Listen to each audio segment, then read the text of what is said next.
If we can even just get 3 to 6, we're gonna move forward with the cycle.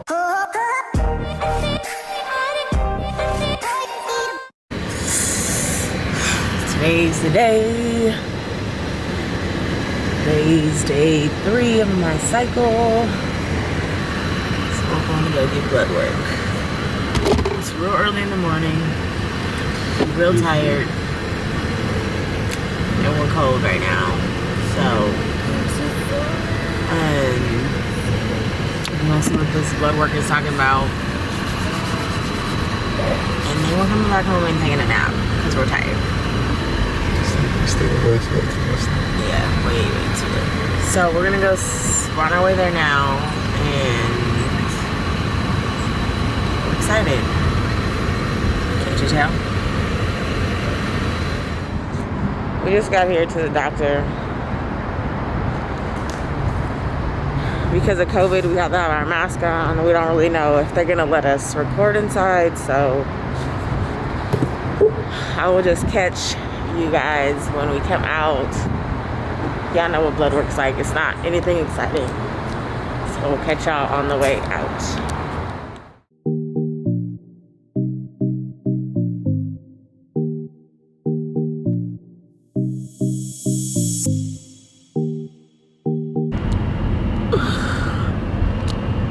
Lab work is done. And I have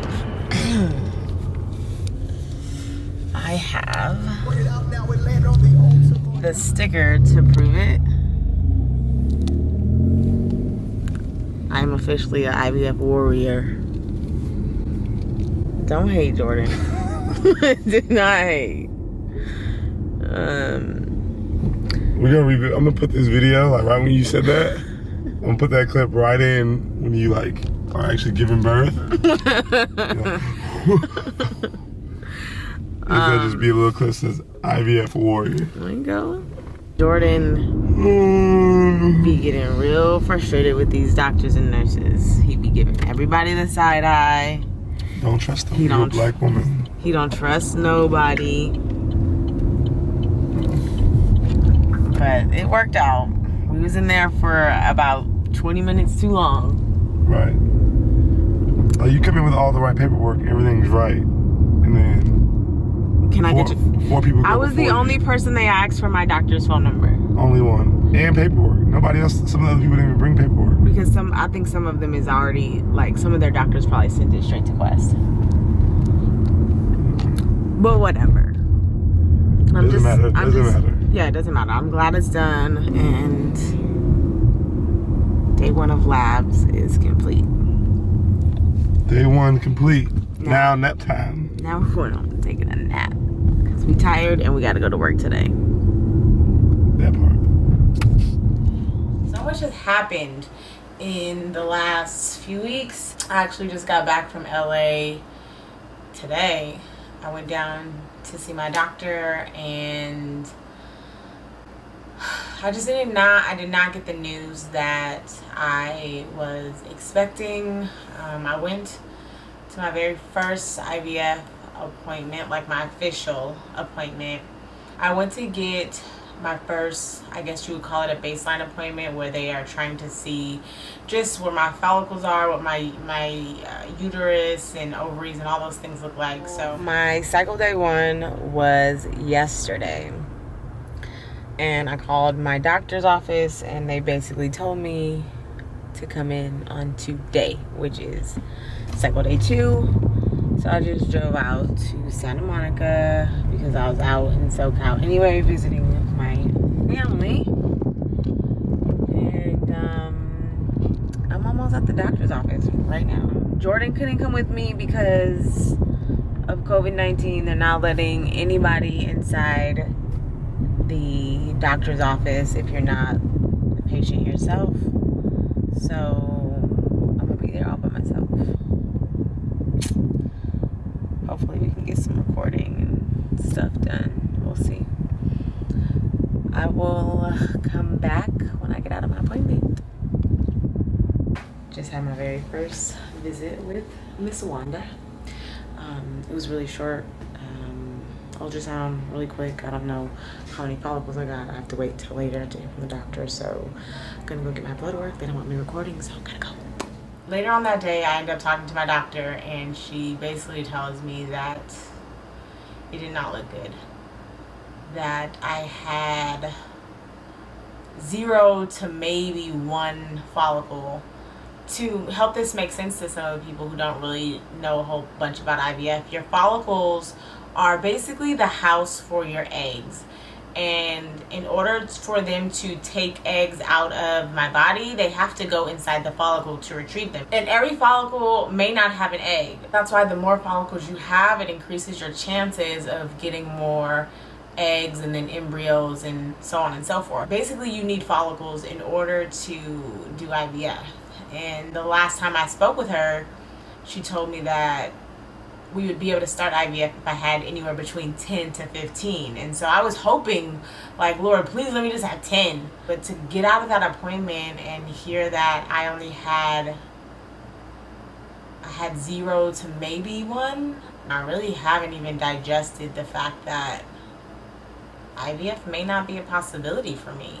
I've for sure been trying to still trust the Lord in all of this, because I know the things that the Lord has told me. I know the promises that He's made, and I'm trying very, very hard to stay focused on those things and not focus on this bad report, because I know God can work miracles. That's just what He does, and that's who He is. So that is what's giving me hope, and that's what's helping me to still remain positive in the midst of this really bad situation. So my doctor basically told me that she wants me to go back on estrogen patches, which I was already on estrogen patches, and I was on that for maybe 2 weeks prior to this appointment. So the protocol for, I guess, these next few weeks is that she's going to up my dose of estrogen, which supposedly that helps your ability to create follicles.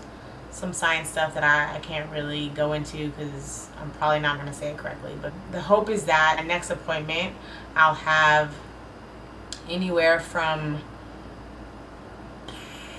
3 to 6 at this point is what we're hoping for. So we went from 10 to 15 to now we know what my actual situation is. So it's like, okay, if we can even just get 3 to 6, we're going to move forward with the cycle. So I'm on the estrogen patch. I'll be on that until the middle of the month.